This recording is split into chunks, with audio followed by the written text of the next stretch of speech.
الحمد لله نحمده ونستعينه ونستغفره ونؤمن به ونتوكل عليه ونعوذ بالله من شرور أنفسنا ومن سيئات أعمالنا من يهده الله فلا مضل له ومن يضلله فلا هادي له ونشهد أن لا إله إلا الله وحده لا شريك له ونشهد أن سيدنا ومولانا محمدا عبده ورسوله أرسله بالحق بشيرا ونذيرا وداعيا إلى الله بإذنه وسراجا منيرا وصلى الله عليه وعلى آله وأصحابه وأزواجه وذرياته وأهل بيته وسلم تسليما كثيرا كثيرا. أما بعد فأعوذ بالله من الشيطان الرجيم. بسم الله الرحمن الرحيم. قد أفلح المؤمنون الذين هم في صلاتهم خاشعون. وقال تبارك وتعالى بسم الله الرحمن الرحيم. تبارك الذي بيده الملك وهو على كل شيء قدير. الذي خلق الموت والحياة ليبلوكم أيكم أحسن عملا وهو العزيز الغفور.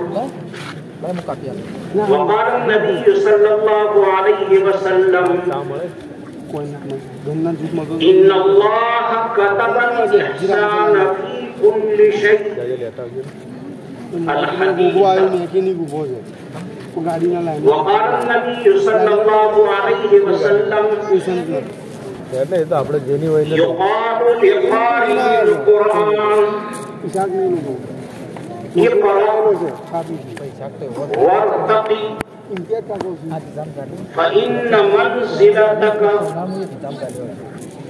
عند آخر آية تقرأها. صدق الله مولانا. تو بٹن واشن آگے جاتا رہے کہ مجھے فارغ سے آگے ہم کہیں لڑا چلا. صدق رسول. میری فون کرنا آپ آدمی کا پھٹائی دیے رہتا رہا ہوں تو تیار تو کالونی بول تین نہ دیا فارغ سے مجھے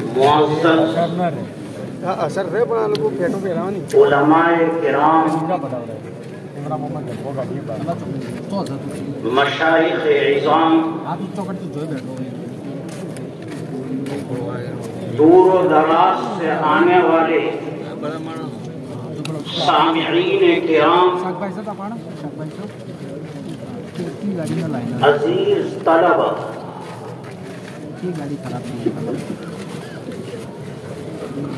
آج ہمارے لیے بڑی خوشی اور مسرت کا موقع ہے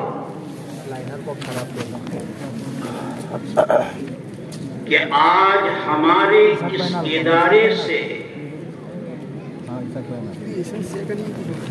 40 طلبہ دورہ حدیث سے فراغت حاصل کر رہے ہیں اور تقریباً 14 طلبہ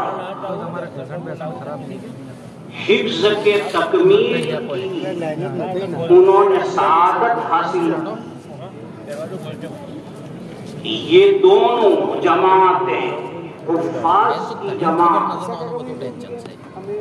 اور فضلہ کی جماعت دونوں قابل مبارکباد ہیں اور یہ ادارہ اس موقع پر رب کریم کا شکر ادا کرتا ہے کہ ہمارے اس ادارے سے یہ فضلا، یہ حفاظ نکل رہے ہیں۔ محترم بزرگوں اور عزیز نوجوانوں، میرے پاس ٹائم بہت کم ہے، اس مختصر سے وقت میں مجھے 2 حدیثوں کی تشریح کرنی ہے۔ میں نے آپ کے سامنے 2 حدیثیں پڑھی ہیں، ان 2 حدیثوں کی مجھے تشریح کرنی ہے، اور اس لیے تشریح کرنی ہے کہ دونوں حدیثوں میں نبی اکرم صلی اللہ علیہ وسلم نے 2 عظیم نصیحتیں فرمائی ہیں۔ یہ طلبہ جو دورے سے فارغ ہو رہے ہیں،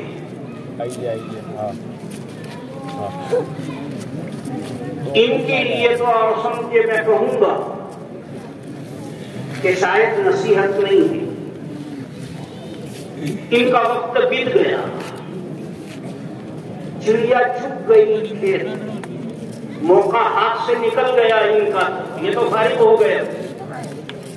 لیکن جو طلبہ ابھی زیر تعلیم ہیں وہ اصل میرے مخاطب ہیں، اور یہ بچے جو حفظ اور سمجھے جنہوں نے مکمل کیا ہے یہ میرے مخاطب ہیں، اور مجھے اس وقت 2 حدیثوں کی تشریح کرنی ہے، اور ان دونوں حدیثوں میں سب کے لیے نصیحتیں ہیں، طالب علموں کے لیے بھی نصیحت ہے، حفاظ کے لیے بھی نصیحت ہے، خواص اور علماء کے لیے بھی نصیحت ہے، اور عوام الناس کے لیے بھی نصیحت ہے، مردوں کے لیے بھی نصیحت ہے، اور عورتوں کے لیے بھی نصیحت ہے۔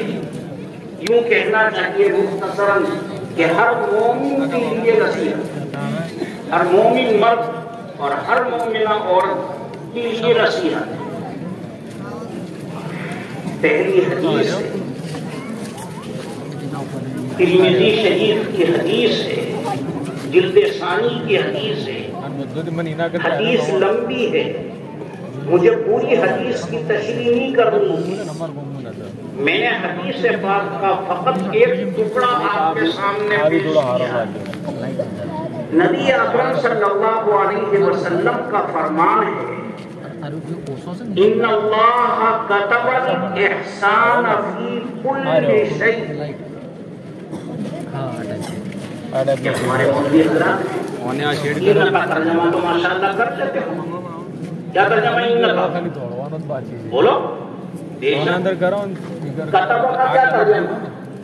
لائٹ کلر ڈارک کلر، کتب کے معنی لکھنا، تو آئرہ تھوڑا ڈارک کرے نا، آئرہ تھوڑا لائٹ کرے۔ ان اللہ کتب، اللہ تعالیٰ نے لکھ دیا ہے۔ ڈارک کرے تو آئرہ بات ہوں گے۔ کتب کا لفظی ترجمہ ہے لکھنا، اور مطلب خیز ترجمہ ہے لازم کرنا۔ جو چیز لکھی جاتی ہے وہ گویا لازم ہو۔ ان اللہ کتب الاحسان فی کل شیء، فی کل شیء کا ترجمہ تو ماشاءاللہ جانتے ہیں، اور چیزیں ہر آدمی جانتا ہے اور سمجھے۔ اب حدیث پاک کا ترجمہ یہ ہوا کہ ان اللہ کتب الاحسان فی کل شیء، اللہ تعالیٰ نے ہر چیز میں احسان کو لازم کر دیا۔ میں نے احسان کا ترجمہ نہیں کیا، میں نے احسان کا لفظ ہی دہرایا، حدیث میں جو لفظ ہے وہی دہرایا۔ ترجمہ آپ سے پوچھوں گا، آپ فارغ ہوئے ہیں، آپ مولوی بنے اور سمجھے جو ہے، آپ سے پوچھوں گا اور سمجھے جو ہے احسان کا کیا ترجمہ؟ زور سے بولو کیا؟ ہر کام کو اچھی طرح کرنا، ماشاءاللہ۔ ترمذی شریف میں تو یہ حدیث جب آئی ہے اس وقت برا کا زمانہ ہوگا، یعنی سال کا آخر ہوگا، اور طالب علم کو اور سمجھے یہ پتہ بھی نہیں ہوگا کہ عرب کی یہ ہے لیکن حدیث جبرائیل تو ہر ایک نے پڑھی ہے.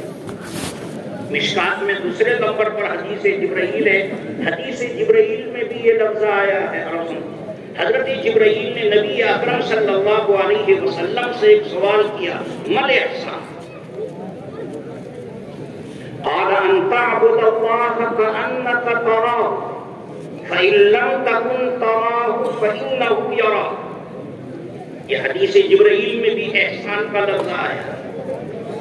دیکھیے ایک بات بیچ میں سمجھتے چلیں, اردو میں بھی احسان کا لفظ بولا جاتا ہے اور عربی میں بھی احسان کا لفظ استعمال ہوتا ہے. ہمارے طالب علم غلطی یہ کرتے ہیں کہ پڑھتے ہیں حدیث اور ترجمہ وہ کرتے ہیں جو اردو میں عرب کے جو ہے ہوتا ہے. احسان کا لفظ ہمارے یہاں اردو میں بھی استعمال ہوتا ہے. کسی کے ساتھ ہمدردی کا معاملہ کرنا, اردو میں عرب سمجھے احسان کا لفظ ہمدردی کے معنی میں کہ بھئی یہ آدمی عرب سمجھے جو ہے ہمدردی کے لائق ہے, تو احسان ہمدردی کے معنی میں عرب سمجھے بولا جاتا ہے. عربی میں احسان کے معنی ہمدردی کے نہیں. زبان کے بدلنے سے معنی بدل جاتے ہیں. لفظ ایک ہوتا ہے لیکن زبان بدل گئی, تو زبان کے بدلنے سے معنی اور مفہوم بدل جاتے ہیں. میں ایک مثال دے کر کے بات کو سمجھاؤں. بندر کو جانتے ہیں؟ بندر ایک لفظ ہے جس کی تشریح کرنے کی ضرورت نہیں ہے. عرب سمجھے جو ہر کوئی جانتا ہے بندر کا مفہوم. ایک بات بتلاؤ, کسی کا نام بندر رکھ دیا جائے تو کیسا؟ آپ ہنسیں گے. عرب سمجھے سعودیہ میں ایک شہزادہ ہے, اس کا نام بندر ہے, ابھی زندہ ہے. سعودیہ میں ایک شہزادہ ہے, شاہی خاندان سے تعلق رکھتا ہے اور اس کا نام بندر ہے. اور پچھلے دنوں وہ امریکہ کا سفیر رہا ہے اور امریکہ میں سفیر تھا سعودیہ کی طرف سے, اور اس کا نام بندر. تو ہمارے یہاں اردو میں بھی عرب سمجھے جو ہے بندر کا لفظ بولا جاتا ہے. اودرو عرب سمجھے جو ہے بندر کا مطلب عرب سمجھے جو. تو آپ یہ کہیں گے کہ بابا آپ نے کیسا نام رکھا؟ عرب سمجھے جو ہے اس شہزادے کا بندر نام رکھا. یاد رکھو وہ شہزادہ بندر ہے لیکن ہندی بندر نہیں ہے, عربی بندر ہے. وہ عربی بندر ہے. عربی میں بندر کا لفظ حسن کا مترادف ہے. عربی میں بندر کا لفظ حسن, حسن نام رکھتے ہیں, اچھا خوبصورت. حسن کے معنی خوبصورت, تو بندر کے معنی تو خوبصورت. لیکن ہندوستان میں بندر کا کوئی ترجمہ خوبصورت نہیں کرے گا. یہ عرب سمجھے جو ہے سعودیہ میں اس کا ترجمہ عرب سمجھے بندر. اب یہ دیکھو ایک لفظ ہے بندر, ہمارے یہاں ہندوستان میں بھی بولا جاتا ہے, سعودیہ میں بھی عرب سمجھے جو ہے عرب والے بھی اس لفظ کو بولتے ہیں. ہمارے یہاں اس کا مفہوم برا ہے اور عربوں کے یہاں اس کا مفہوم برا نہیں بلکہ اچھا ہے. عرب سمجھے جو ہے اور وہ بندر کو عرب سمجھے جو ہے حسن کا مترادف مانتے ہیں اور یہ کہتے ہیں جیسے حسن نام رکھا جاتا ہے لڑکے کا, لڑکے کا نام عرب سمجھے جو ہے شہزادے کا نام بندر رکھا عرب سمجھے. تو زبان کے بدلنے سے لفظ ایک ہوتا ہے لیکن زبان کے بدلنے سے معنی اور مفہوم بدل جاتے ہیں. احسان کا لفظ آیا ہے حدیث پاک میں, ان اللہ کتب الاحسان فی کل شیء. اب اردو میں بھی احسان کا لفظ بولا جاتا ہے, عربی میں بھی احسان کا لفظ بولا جاتا ہے. اردو میں احسان کا لفظ ہمدردی کے معنی میں جو ہے بولا جاتا ہے اور عربی میں احسان کے معنی ہے نیکو کردن. تھوڑی بہت فارسی آتی ہوگی. نیکو کردن, نیکو کردن کا مطلب ہے کسی کام کو اچھے طریقے پر انجام دینا. یہ جیسے مولانا صاحب نے کہا کسی کام کو اچھے طریقے پر آپ سمجھے انجام دینا. اب ترجمہ کیجیے, ان اللہ کتب الاحسان فی کل شیء. اللہ تعالیٰ نے ہر چیز میں عمدگی کو لازم کر دیا. عمدگی کے معنی میں اور سمجھے، احسان کا لفظ ہمدردی کے معنی میں نہیں بلکہ عمدگی کے معنی میں. ان اللہ كتب الاحسان فی کل شیء، اللہ تعالیٰ نے ہر چیز میں اور سمجھے عمدگی کو لازم کر دیا ہے. مومن کا ہر کام عمدہ ہونا چاہیے، مومن کا ہر کام شاندار ہونا چاہیے. یہ نصیحت ہے، نبی اکرم صلی اللہ علیہ وسلم نصیحت فرما رہے ہیں. ان اللہ كتب الاحسان فی کل شیء، اللہ تعالیٰ نے ہر چیز میں احسان کو لازم کر دیا ہے، یعنی عمدگی کو لازم کر دیا ہے. مومن کا ہر کام شاندار اور مومن کا ہر کام جاندار اور مومن کا ہر کام عمدہ ہونا چاہیے.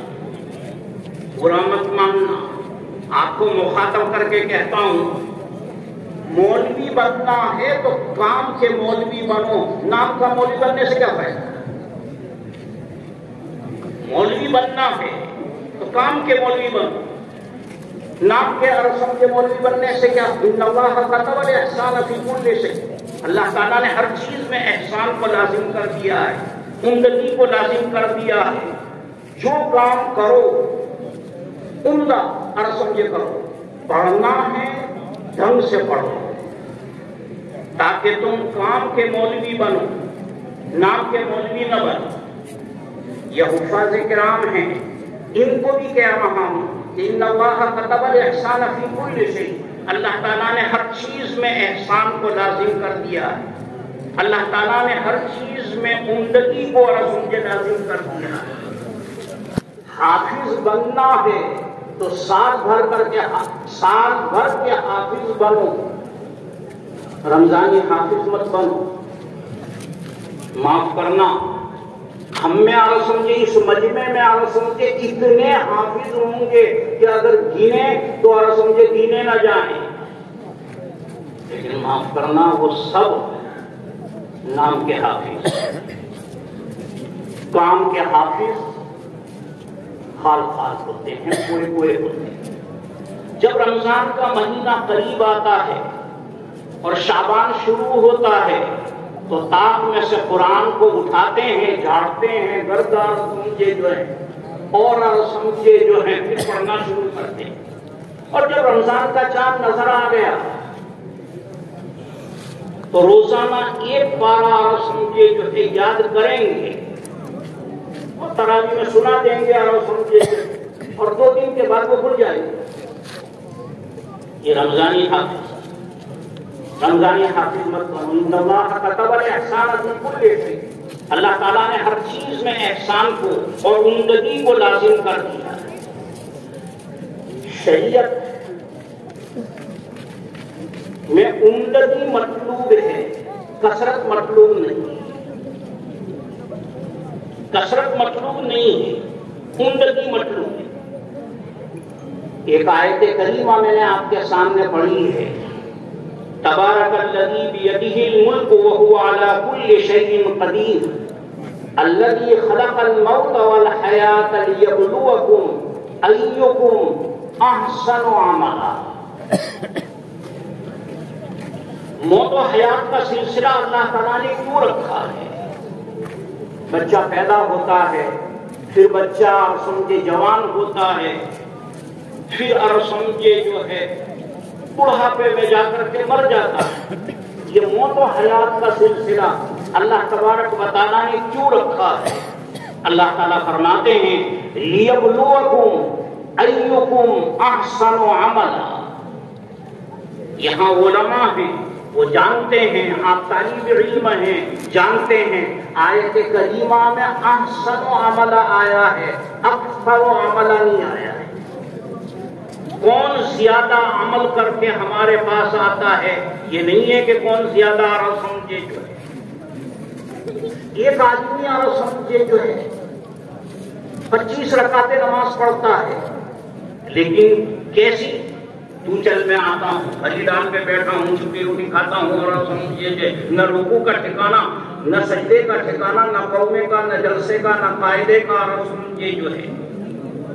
اور یوں کہیں کہ رسول نے 25 رکعت نماز پڑھی، 2 رکعت نماز پڑھو لیکن ڈھنگ کی پڑھو. ان اللہ كتب الاحسان فی کل شیء. تو قرآن کریم کہتا ہے لیبلوکم ایکم احسن عملا.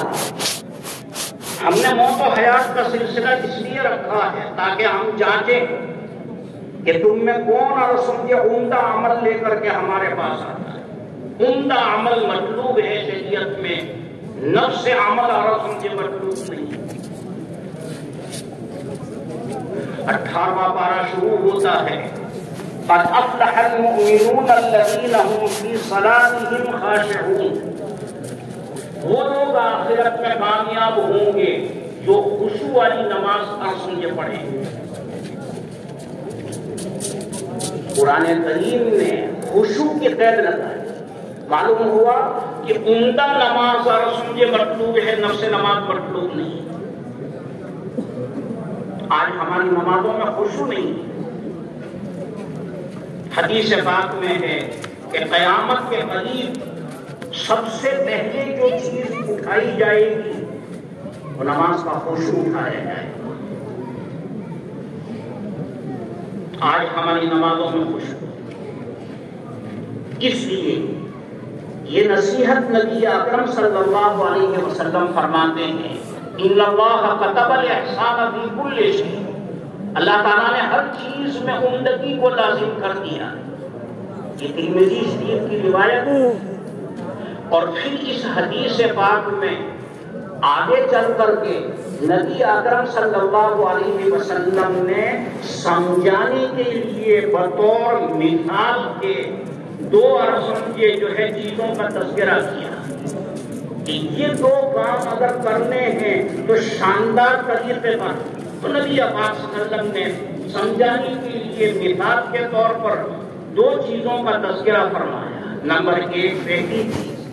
نبی اکرم صلی اللہ علیہ وسلم نے ارشاد فرمایا کہ اگر کسی کو قتل کرنا ہے تو شاندار طریقے پر قتل کرو. ایک مثال یہ دی کہ اگر کسی کو قتل کرنا ہے تو شاندار طریقے پر قتل کرو. اب جو علماء ہیں وہ تو ماشاءاللہ ہر سمجھے جانتے ہیں، لیکن جو عوام ہیں وہ یہ سوچتے ہوں گے کہ شاندار طریقے پر قتل کرنا تو ناجائز ہے، قتل کرنا تو حرام ہے. ہر قتل حرام نہیں ہے. قتل کی 2 قسمیں ہیں، ایک قتل حق ہے اور ایک قتل ناحق ہے. ہر قتل سمجھے جو ہے گناہ نہیں ہے. قتل کی 2 قسمیں ہیں، ایک قتل حق ہے اور ایک قتل ناحق ہے. قتل ناحق یہ گناہ ہے، یہ کبیرہ ہے سمجھے، لیکن یہ قتل حق ہے. قتل حق کی مثال زید نے بکر کو قتل کر دیا بلا وجہ. زید نے بکر کو سمجھے قتل کر دیا. تو اب بکر کے جو ورثاء ہیں وہ زید سے قصاص لیں گے اور بکر کے ورثاء زید کو قتل کر دیں گے، قصاصاً قتل کریں گے. یہ قصاصاً جو زید کو قتل کیا جا رہا ہے یہ قتل حق ہے. باقی مثالیں بھی ہیں لیکن مجھے وہ نہیں سمجھانی ہے. تو زید نے بکر کو قتل کیا، بکر کے ورثاء نے زید کو اڑا دیا اور اس کو قصاصاً قتل کر دیا. یہ قتل حق ہے. اب قتل کرنے کے 2 طریقے ہیں، ایک بھونڈا طریقہ اور ایک شاندار طریقہ. قتل کرنے کے 2 طریقے ہیں، ایک سمجھے جو ہے برا طریقہ، ایک شاندار طریقہ. اگر کسی کو قتل کرنا ہے شاندار طریقے پر قتل کرو. بھونڈا طریقہ کیا ہے؟ پہلے کان کاٹے، پھر ناک کاٹے، پھر آنکھیں پھوڑی، پھر ہاتھ کاٹے، پھر پیر کاٹے اور اس طرح تڑپا کر کے سمجھے اس کو مارا. یہ بھونڈا طریقہ ہے، شریعت اس کو پسند نہیں کرتی. حدیث پاک ہے ابن ماجہ کی ہے حدیث لا قبض الا بالسیف. نبی اکرم صلی اللہ علیہ وسلم کا فرمان ہے کہ قصاص تلوار ہی سے لیا جائے گا. تیز تلوار لو اور ایک ہی وار میں گردن قلم. یہ ہے شاندار طریقہ قتل کرنے کا. ان اللہ کتب الاحسان فی کل شیء، اللہ تعالیٰ نے ہر چیز میں احسان کو، اور اس کی مثال کی کہ اگر قتل کرنا ہے کسی کو تو شاندار طریقے پر قتل کرو، پروا کر کے مارنا، مسلح کرنا حرام ہے، پروا کر کے مارنا شریعت میں جائز نہیں ہے۔ شاندار طریقہ یہ ہے کہ ایک دیوار میں گردن کو قتل کرنا۔ دوسری مثال حدیث پاک میں نبی اکرم صلی اللہ علیہ وسلم نے جو بیان فرمائی وہ یہ کہ جانور کو ذبح کرنا ہے تو شاندار طریقے پر جانور کو ذبح کرو۔ بقرعید کے موقع پر ہم جانور کو ذبح کرتے ہیں، حدیث میں فرمایا گیا کہ جانور کو ذبح کرنا ہے تو شاندار طریقے پر جانور کو اور رسول کے ذبح کرو۔ شاندار طریقہ کیا ہے اور برا طریقہ کیا ہے؟ شاندار طریقہ یہ ہے کہ پہلے جانور کو خوب قابو میں کر لو۔ بڑا جانور ہے، ایسا ہے، بڑا جانور ہے، اور سمجھے مضبوط رسی سے اس کے چاروں پیروں کو پہلے خوب باندھ لو اور اس کو قابو میں کر لو۔ مضبوط رسی نہیں کہ پتلی سی رسی اور پتلی سی رسی لے کر کے پیر باندھے، اس نے ایک لات ماری اور سمجھے جو ہے رسی تو ڈالی۔ اب وہ آدھی گردن کٹی تھی اور جانور اور سمجھے کھڑا ہو گیا، کون ہے مائی کا لال جو اس کو گرائے؟ اور یہ تو ہمارے یہاں دیہاتوں میں تو اچھا ہے، شہر میں اگر وہ جانور بھاگا گلی میں تو ایک اچھا خاصا تماشا اور سمجھے جے بجائے۔ حدیث میں فرمایا گیا جانور کو ذبح کرنا ہے تو اچھے طریقے پر ذبح کرو، پہلے اور سمجھے جانور کو خوب قابو میں کر لو، رسی سے باندھ لو اس کو اور سمجھے۔ نبی اکرم دیکھو بکرا جو ہوتا ہے اس بکرے کو رسی سے باندھنے کی ضرورت نہیں ہے، بکری کے طور سمجھے جو ہے چار پیر پکڑ لیا اور سمجھے جو ہے کافی، لیکن پھر بھی نبی پاک صلی اللہ علیہ وسلم بکرا ذبح فرما رہے ہیں اور آپ صلی اللہ علیہ وسلم نے اپنا داہنا پیر بکرے کے اوپر، جانور کے اوپر رکھا تاکہ وہ اٹھنے کی کوشش نہ کرے۔ یہ ہے شاندار طریقہ۔ اور پھر حدیث میں فرمایا گیا کہ تیز چھری لو اور تیز چھری لے کر کے جانور کو اور سمجھے ذبح۔ یہ نہیں کہ پچھلے سال کی جو چھری اگڑائی پر پڑی تھی اور سمجھے اس کو تیز بھی نہیں کیا اور اسی سے سمجھے وہ کاٹ دی۔ اب وہ سمجھے جو ہے ارے خدا دیکھیے وہاں اگڑائی پر دوسری رکھی اور سمجھے جو ہے وہ دوسری لائے تو وہ دوسری بھی نہیں چلتی اور سمجھے جو ہے حدیث میں فرمایا گیا سمجھے کہ جانور کو اور سمجھے تیز چھری سے ذبح کرو اور اس کو راحت پہنچاؤ، یہ ہے اچھا طریقہ۔ اور اس کو اور سمجھے جو ہے تکلیف دینا یہ ہے برا طریقہ۔ بہرحال حدیث پاک میں یہ دو مثالیں دی گئی، ایک قتل کی مثال کہ قتل کرنا ہے شاندار طریقے پر قتل کرو، اور اگر اور سمجھے جو ہے ذبح کرنا ہے جانور کو شاندار طریقے پر اور سمجھے ذبح کرو۔ محترم بزرگ، مومن کا ہر کام شاندار ہونا ہے۔ مولوی بننا ہے کام کے مولوی بنو، حافظ بننا ہے کام کے حافظ بنو، نماز پڑھنی ہے تو ڈھنگ کی نماز پڑھو، شاندار نماز اور سمجھے پڑھو اور سمجھے۔ ان اللہ کتب الاحسان فی کل شیء۔ ایک حدیث سنیں غور سے، نبی اکرم صلی اللہ علیہ وسلم کا فرمان ہے کہ لوگ جب مسجد سے نماز پڑھ کر کے نکلتے ہیں، سنیں حدیث کو، لوگ جب نماز پڑھ کر کے مسجد سے نکلتے ہیں تو کسی کی نماز 10واں حصہ وہ پڑھ کر کے نکلتا ہے، اپنی نماز پر 10واں حصہ پڑھ کر کے نکلتا ہے، 9 حصے ضائع، کوئی 9واں حصہ پڑھ کر کے نکلتا ہے، 8 حصے ضائع، کوئی پاؤ نماز پڑھ کر کے نکلتا ہے، 3 پاؤ اور سمجھے نماز ضائع، کوئی اور سمجھے جو ہے آدھی نماز پڑھ کر کے نکلتا ہے، آدھی نماز ضائع، شاذ و نادر کوئی اللہ کا بندہ ہوگا جو کمپلیٹ نماز پڑھ کر کے نکلے گا، ورنہ تو اور سمجھے جو ہے نماز یہ ہوتی ہے 10واں حصہ پڑھ کر کے نکلے، 9واں حصہ پڑھ کر کے نکلے، 8واں حصہ پڑھ کر کے نکلے، 7واں حصہ پڑھ کر کے نکلے، پاؤ حصہ پڑھ کر کے نکلے، پون حصہ پڑھ کر کے نکلے، آدھا پڑھ کر کے نکلے، اور سمجھے جو ہے یہ شاندار طریقہ نہیں۔ اللہ کتب الاحسان فی کل شیء، نماز پڑھنی ہے تو اور سمجھے جو ہے شاندار پڑھو۔ آپ کے ذہن میں ایک سوال پیدا ہو سکتا ہے کہ سب ایک امام کے پیچھے نماز پڑھتے ہیں اور سب نے ایک امام کے پیچھے نماز پڑھی، پھر کسی کی نماز 10واں حصہ صحیح، کسی کا 9واں حصہ صحیح، کسی کا 8واں حصہ صحیح، کسی کی پاؤ صحیح، ایسا کیوں؟ سب نے ایک امام کے پیچھے نماز پڑھی ہے۔ اس کا جواب یہ ہے کہ نماز عمدہ بنتی ہے خشوع سے۔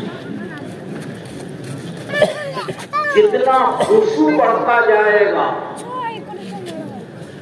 اتنی نماز عمدہ بنتی جائے گی، اور جتنے خشوع میں کمی آئے گی اتنی اور سمجھے جو ہے نماز میں کمی آئے گی۔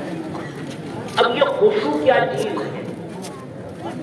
بہت سے لوگ اس کو نہیں سمجھتے کہ خشوع کیا بلا ہے اور خشوع کیا چیز ہے۔ میں بہت آسان لفظوں میں آپ کو سمجھا۔ خشوع کا مطلب ہے توجہ، نماز کی طرف توجہ۔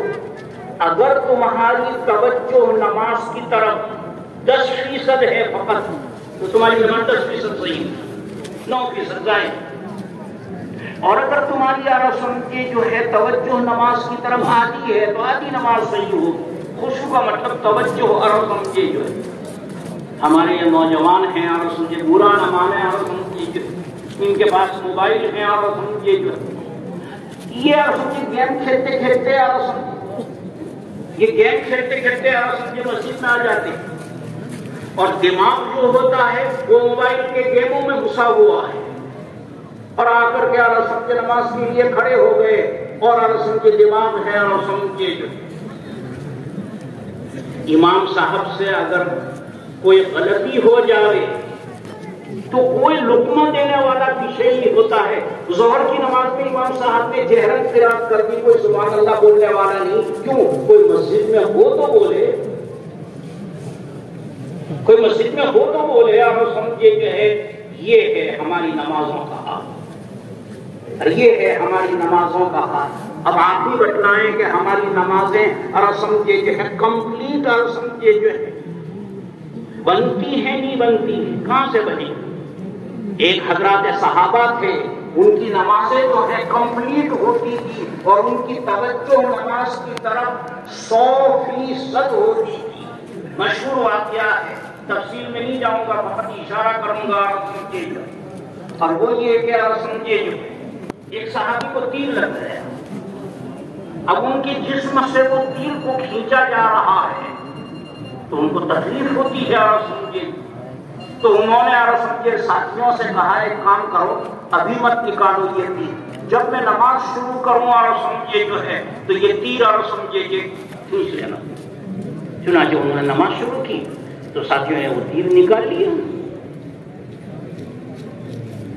ایسی اور سمجھے ایک نماز ہم کو نصیب ہو جاوے تو زہر نصیب اور سمجھے جو ہے ایسی تیر کھینچا جا رہا ہے جسم میں سے، لیکن ان کو احساس تک نہیں آ رہا سمجھے۔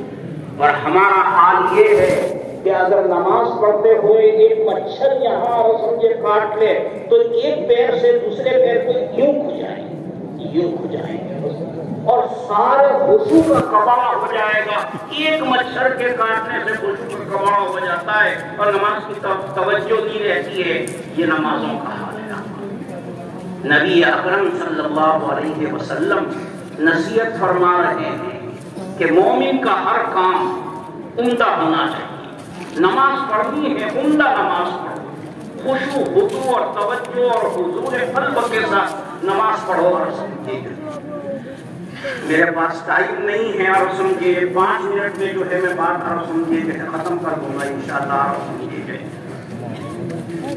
یہ پہلی نصیحت تھی اور یہ پہلی حدیث تھی. ان اللہ کتب الاحسان فی کل شیء، اللہ تعالیٰ نے ہر چیز میں عمدگی کو لازم کر دیا ہے. جو کام کرو، کھیتی کرنی ہے ڈھنگ سے کرو، نام کی کھیتی کرنے سے کیا فائدہ. تجارت کرنی ہے ڈھنگ سے کرو، کوئی بھی کام، دینی کام، دنیاوی کام، جو بھی کام کرنا ہے، مومن کا ہر کام شاندار ہونا چاہیے اور مومن کا ہر کام عمدہ اور سمجھے ہونا چاہیے. ایک اور سمجھے حدیث کہ میں نے مختصر تشریح کی اور ہر سمجھے جو ہے. اب ایک دوسری اور سمجھے حدیث ہے، ذرا ہر سمجھے جو ہے 2-4 منٹ میں اور سمجھے جو اس کو میں ختم کروں گا. اور وہ دوسری حدیث میں نے آپ کے سامنے پیش کی تھی ان حفاظ کی مناسبت سے. یقال لقاری القرآن اقرأ وارتقی. جنتی جب جنت میں پہنچ جائیں گے تو جنتیوں سے کہا جائے گا، قاری سے کہا جائے گا یقال لقاری القرآن، قاری سے کہا جائے گا، قرآن پڑھنے والے سے کہا جائے گا، تلاوت کرنے والوں سے کہا جائے گا کہ اقرأ وارتقی، پڑھتے جاؤ اور چڑھتے جاؤ. یہ حدیث آپ کے علم میں ہے اور یہ حدیث آپ جانتے ہیں، لیکن اس حدیث کے بارے میں مجھے صرف اتنی بات بتلانی ہے کہ یہ حدیث در حقیقت عام ہے، لیکن ہم نے اس حدیث کو ان حفاظ کے ساتھ خاص کر دیا کہ قیامت کے دن اور سمجھے حافظ سے کہا جائے. حدیث میں حافظ کا لفظ کہاں ہے؟ حدیث میں تو قاری کا لفظ ہے. یقال لقاری القرآن، قاری کا لفظ آیا ہے، حافظ کا لفظ نہیں آیا ہے. اور ہمارے ذہنوں میں یہ بات بیٹھ گئی ہے کہ یہ حدیث حافظوں کے ساتھ خاص ہے. یاد رکھنا یہ حدیث حافظوں کے ساتھ خاص نہیں ہے، قاری کے ساتھ یہ حدیث خاص ہے. اب قاری کہلائے گا کون؟ سن لیں، قاری کون کہلائے گا؟ قاری وہ کہلائے گا جس کو قرآن سے خصوصی دلچسپی ہو. قاری وہ کہلائے گا کہ جس کو قرآن سے اور قرآن کی تلاوت سے خصوصی دلچسپی ہو، روزانہ 1 منزل پڑھتا ہو، یہ ہے قاری. اور چلو 1 منزل نہ پڑھے تو آدھی منزل، 3 پارے روزانہ بیلا ناغا پڑھو گے تو تم قاری کی فہرست میں آؤ گے، ورنہ نہیں آؤ. قرآن سے خصوصی دلچسپی پیدا کریں. حافظ ہونا ضروری نہیں ہے، جو ناظرہ خواہ ہیں وہ بھی روزانہ یومیہ بیلا ناغا اور سمجھے جو ہے 3 پارے پڑھیں. میں نہیں کہہ رہا ہوں 1 منزل پڑھیں، 3 پارے روزانہ پڑھیں اور سمجھے جو ہے تو اور سمجھے آپ قاری کہلائیں گے. یقال لقاری القرآن، قاری کا لفظ ہے، حافظ کا لفظ ہی نہیں ہے اور سمجھے ہم نے حافظ کے ساتھ خاص کر دیا. لہذا قاری سے کہا جائے گا، کیا کہا جائے گا؟ اقرأ وارتقی، پڑھتا جا اور چڑھتا جا. فإن منزلتك عند آخر آیت تقرأها، تیری ترقی وہاں رکے گی جہاں تو آخری آیت پڑھے گا. تیری ترقی وہاں رکے گی جہاں تو آخری آیت پڑھے گا. یہ علماء ہیں میرے سامنے، بتلاؤ قرآن کی آخری آیت کیا ہے؟ زور سے بولو، بلاؤ بھی کر دینا. سن لیں، قرآن کی آخری آیت کوئی ہے ہی نہیں.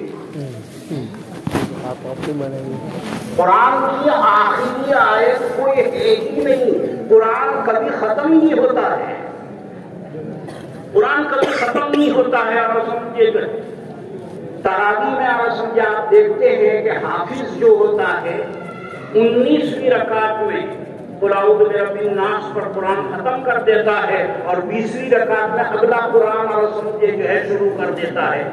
تو قرآن کی تو آخری آیت کوئی ہے ہی نہیں. قرآن تو اور سمجھے گھومتا رہتا ہے اور سمجھے جو ہے آخری آیت ہے ہی نہیں کوئی. اور حدیث میں آیا ہے اور سمجھے جو فَإِنَّ مَنزِلَتَكَ عِنْدَ آخِرِ آیَةٍ تَقْرَؤُهَا، تیری منزل اور تیری ترقی وہاں رکے گی جہاں تو اور سمجھے آخری آیت. اور قرآن کبھی ختم ہی نہیں ہوتا ہے اور قرآن کا اور سمجھے جو ہے آخری آیت کوئی ہے ہی نہیں اور سمجھے جو.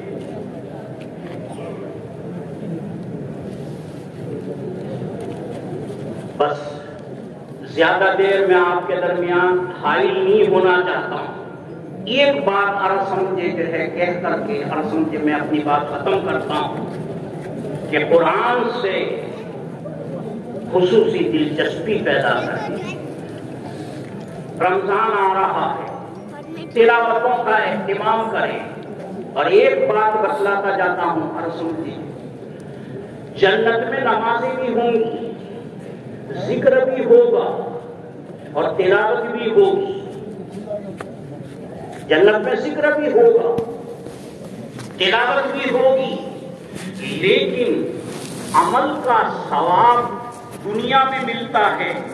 ایسا کوئی عمل نہیں سوائے تلاوت کے، ایسا کوئی عمل نہیں کہ جنت میں جانے کے بعد اس کا ثواب ملے. یہ جو حدیث پاک میں کہا گیا کہ اقرا ورتقی، پڑھتا جا اور چڑھتا جا، یہ جو عرصے کی ترقی ہو رہی ہے اور یہ جو چڑھ رہا ہے یہی تلاوت کا ثواب ہے.